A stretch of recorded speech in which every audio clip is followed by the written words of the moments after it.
ഇങ്ങനെ ഒരു അടവി യാത്ര കഴിഞ്ഞ് ഞങ്ങൾ മടങ്ങി വരുമ്പോൾ ഒരു ചായ കുടിക്കാൻ വേണ്ടി ഒരു കടയിൽ കയറി.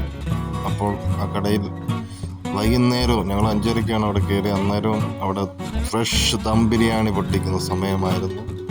അപ്പോൾ ഞങ്ങൾക്കത് കാണുവാനും അതിൻ്റെ വീഡിയോ എടുക്കാനും ഒക്കെ സാധിച്ചു. വൈകുന്നേരങ്ങളിൽ ഫ്രഷായിട്ട് കൊടുക്കുന്ന ദം ബിരിയാണിയാണ്.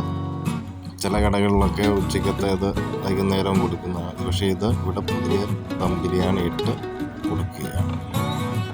അടവിയുടെ സ്പെഷ്യൽ ബക്കറ്റ് ബിരിയാണിയാണ് നമ്മളിവിടെ ചെയ്യുന്നത്. ബിരിയാണി ഞങ്ങളുടെ ബ്രാൻഡാണ്. ഞങ്ങൾ 2020 തുടങ്ങിയതാണ്. കുഴിമന്തി, ബിരിയാണി, അൽഫാം ഉണ്ട്.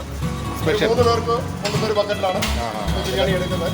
3 മുട്ട 3 പേർക്ക് കഴിക്കാം. എങ്ങനെയായാലും സുഖമായിട്ട് കഴിക്കാം.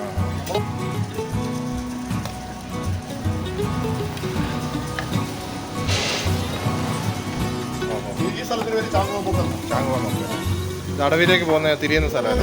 അടവിലേക്ക് നമ്മുടെ 10 മുരട്ടൂർ ഭാഗത്തു നിന്ന് വന്നിട്ട് 10 ഭാഗത്തു നിന്ന് തിരിയുന്ന 3-ൻ്റേതും ഉണ്ട്, 5-ൻ്റേതും ഉണ്ട്. ഇതിന് 800 രൂപ ചാർജ് ചെയ്യുന്നത്. അത് നമ്മൾ 5 പേർക്ക് കഴിക്കാമെന്ന് നമ്മൾ പറയും. പിള്ളേരൊക്കെ ഉണ്ടെങ്കിൽ ഇഷ്ടം പോലെ അവിടെയൊക്കെ നമ്മൾ കൂടുതൽ വന്ന് വാങ്ങിച്ച് അവിടെ കൊണ്ടുപോയി കഴിക്കത്തക്ക രീതിയിൽ പ്ലേറ്റ് വാങ്ങിച്ച് അങ്ങനെ കൊണ്ടുപോകും. അപ്പോൾ ഇനി അടവി യാത്രകൾ പോകുമ്പോൾ നിങ്ങൾക്കും ഇവിടെ കയറി ബിരിയാണിയൊക്കെ മേടിച്ച് കാനന ഭംഗിയിലിരുന്ന് ആസ്വദിച്ച് കഴിക്കാം. അല്ലെങ്കിൽ തിരിച്ച് മടങ്ങി വരുമ്പോൾ ലേറ്റായാലും രാത്രി 10 മണി വരെ നിങ്ങൾക്ക് നല്ല ചൂട് ദം ബിരിയാണി ഇവിടുന്ന് ലഭിക്കുന്നതായിരിക്കും.